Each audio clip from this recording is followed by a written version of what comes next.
Electroplating of zinc की बात करते हैं जी, हमारे पास आयरन की या किसी भी आप कह सकते हैं स्टील की बनी हुई अगर हमारे पास कोई चीज है, ठीक है, लेट्स सपोज हम कहते हैं कि हमारे घर में जो है वो सजावट की कोई चीज है वो आयरन की बनी हुई है, तो अब क्या हो सकता है वो ज्यादा अरसे तक नहीं रह सकती एज इट इज। अगर हवा जो है मौजूद होगी उसमें नमी भी मौजूद होगी, ठीक है, यानी कि हवा में ऑक्सीजन मौजूद है और इसी तरह से नमी भी मौजूद है, तो ये आयरन के ऊपर जैसे ही अटैक करेंगे तो इसको क्या बना देंगे या इसके ऊपर क्या कॉज कर देंगे जी, इस पे रस्टिंग जो है वो स्टार्ट हो जाएगी। तो हम कहते हैं कि इस पे रस्टिंग यानी कि जंग लगना शुरू हो जाएगा, रस्टिंग कॉज हो जाएगी। तो इसको बचाने के लिए हम क्या करते हैं जी, डिफरेंट इलेक्ट्रोप्लेटिंग उस मटेरियल के ऊपर कर देते हैं, यानी कि बिजली का इस्तेमाल करते हुए। इलेक्ट्रो मींस ये है कि इलेक्ट्रिसिटी का यूज करते हुए हम उसके ऊपर एक प्लेट, उसके ऊपर एक लेयर जो है वो प्रेजेंट कर देते हैं किसकी जी, जिंक मेटल की, ठीक है। तो ये लेट सपोज हमारे पास पूरी की पूरी हमने वो उसकी एक केमिकल असेंबली सी जो है वो बता दी है जी, किस तरह से हमारा सारी की सारी वो सिस्टम अटैच होगा। सबसे पहले हम क्या लेते हैं जी, एक बैटरी लेते हैं, ठीक है, जिसके साइड पे पॉजिटिव और नेगेटिव चार्जेस हमें नजर आ रहे होते हैं कि लिखा होता है एक तरफ पॉजिटिव चार्ज है और एक तरफ नेगेटिव वाला टर्मिनल हमें नजर आ रहा होता है,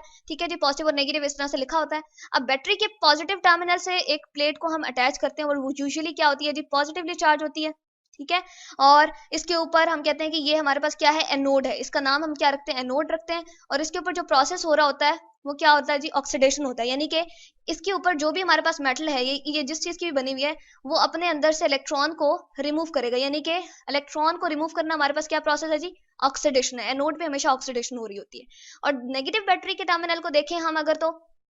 क्या नजर आ रहा है, कैथोड नजर आ रहा है और इस पे जो है वो हमारे पास नेगेटिव चार्ज होता है। इसको मैंने लिख दिया टर्मिनल, इसके जो हमारे पास वायर्स के थ्रू हमने इसको अटैच किया हुआ है मेटल के साथ, मेटल की स्ट्रिप के साथ या प्लेट के साथ या रॉड भी हो सकती है इसकी जगह। तो वो हम यूज करते हुए इसके ऊपर क्या चार्ज ले आए जी, नेगेटिव। इसके ऊपर इलेक्ट्रॉन की ज्यादती हो जाती है, यानी कि इलेक्ट्रॉन को एक्सेप्ट करता है, अपने अंदर ऐड करता है। जब इलेक्ट्रॉन की एडिशन हो रही होती है, इलेक्ट्रॉन को अपने अंदर ऐड करना होता है जी, उसको हम कहते हैं रिडक्शन का प्रोसेस। तो कैथोड के ऊपर मोस्टली हमेशा तकरीबन हम देखते हैं जो इस तरह के हमारे पास सेल होते हैं वो क्या प्रोसेस दे रहे होते हैं, कैथोड रिडक्शन का प्रोसेस कर रही होती है।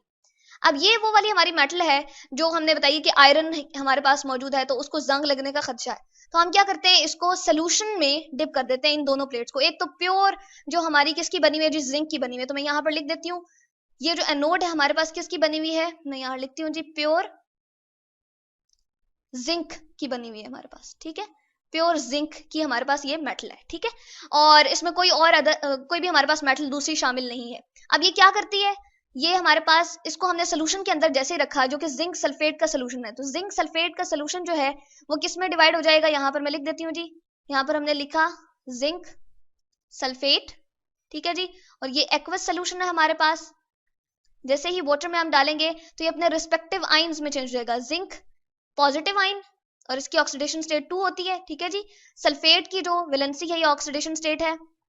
हमारे पास नेगेटिव 2 होती है जी, इसलिए ये पॉजिटिव आइन में तब्दील हो गया। अब ये क्या करेगा, ये सोल्यूशन के अंदर यहाँ पर मौजूद होगा, ठीक है, जैसे ही सोल्यूशन में आएगा या सोल्यूशन में मौजूद होगा तो इसके अलावा ये भी खुद भी मौजूद है पॉजिटिव आइन की फॉर्म में, 2 पॉजिटिव यहाँ पर लिख देते हैं, इस पे पॉजिटिव चार्ज है। और यहाँ से इस प्लेट से भी हमारे पास जिंक जो है वो क्या होगा, पॉजिटिव 2 आइन की फॉर्म में, यहाँ पर दोबारा से लिख देती हूँ जी मैं, प्लेट में से भी जो है वो जिंक पॉजिटिव 2 आइन निकलेंगे, ठीक है, अपने इलेक्ट्रॉन को वो 2 इलेक्ट्रॉन को अपने अंदर से रिलीज कर देंगे। तो ये प्रोसेस जिस तरह से हमारे पास हो रहा है वो हम ले आते हैं जी यहाँ पर। असल में हमारे पास ये प्रोसेस हो रहा है कि जिंक जो सॉलिड था वो किस में कन्वर्ट हो रहा है जी, एक्वस पॉजिटिव आइन में, ये जो हम देख रहे हैं, और अपने अंदर से 2 इलेक्ट्रॉन को रिलीज कर रहा है। तो ये किस पे प्रोसेस हो रहा है जी हमारे पास, ये हमारे पास हो रहा है एनोड पर, मैं यहाँ पर लिख देती हूँ,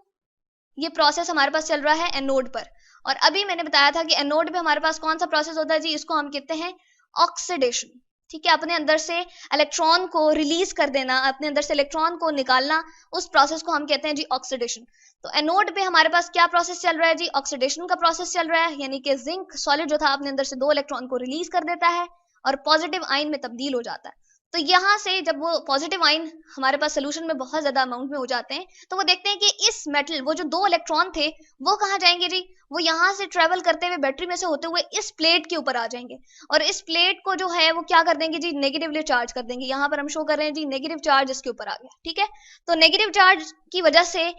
पॉजिटिव आइंस जो है वो इसकी तरफ अट्रैक्ट होंगे और इसके ऊपर, इसकी तरफ जो है वो जाना शुरू हो जाएंगे। तो जो प्रोसेस होगा वो हमारे पास ये होगा जी कि जिंक पॉजिटिव आइन जो है वो हमारे पास इसकी तरफ जाएंगे, इस प्लेट की तरफ जाएंगे जो नेगेटिवली चार्ज है, और इस प्लेट को हम क्या कहते हैं जी, मैं यहाँ पर लिख देती हूँ,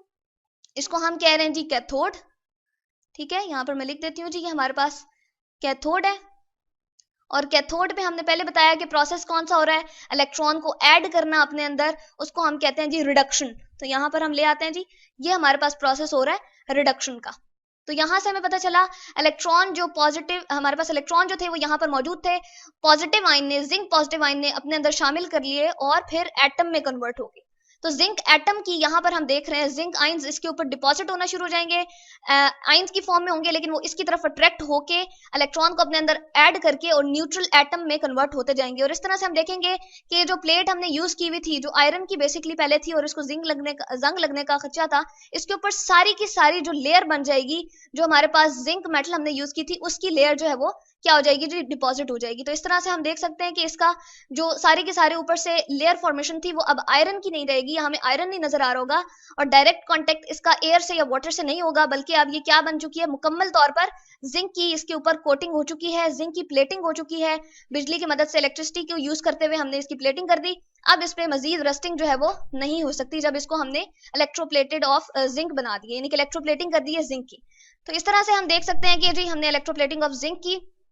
सबसे पहले हमने सोल्यूशन ले लिया जिंक सल्फेट का, उसमें आयंस बन जाते हैं हमारे पास जिंक पॉजिटिव आयन और सल्फेट नेगेटिव आयन, और फिर हमने एक प्योर जो है वो जिंक मेटल की प्लेट ले ली, उसको एनोड बनाया क्योंकि बैटरी के पॉजिटिव टर्मिनल से अटैच था। इसके अंदर से इलेक्ट्रॉन निकल जाएंगे, जब वो अपने अंदर से इलेक्ट्रॉन निकालता है तो इसको प्रोसेस हम ऑक्सीडेशन कहते हैं, और वो दो इलेक्ट्रॉन बैटरी में से होते हुए इस टर्मिनल की तरफ आएंगे जो कि नेगेटिवली चार्ज हो जाएगा और उसके ऊपर इलेक्ट्रॉन की मौजूदगी बहुत ज्यादा होगी। अब सोल्यूशन के अंदर से जिंक पॉजिटिव आयन उसकी तरफ अट्रैक्ट होंगे, उन दो इलेक्ट्रॉन को अपने अंदर शामिल कर लेंगे, ऐड कर लेंगे, तो हमारे पास उसकी लेयर जो है वो सारी की सारी किसकी बन जाएगी, उसके ऊपर एटम्स जो है वो सारे के सारे जिंक के डिपॉजिट होना शुरू हो जाएंगे। तो यहाँ पर हम देख सकते हैं कि जो हमारे पास मटेरियल होते हैं जो जिंक प्लेटेड होते हैं, उसको हम देख सकते हैं कि किस तरह के होते हैं जी। अमूमन हमारे पास इस तरह के होते हैं, इसको हम थोड़ा सा नीचे ड्रैग डाउन करते हैं और दिखाते हैं जी। इस तरह के हमारे पास जो होती हैं वो जिंक प्लेटेड हम देख रहे होते हैं। हमारे पास जो भी इंस्ट्रूमेंट्स वगैरह हम करना चाह रहे होते हैं उसे आयरन की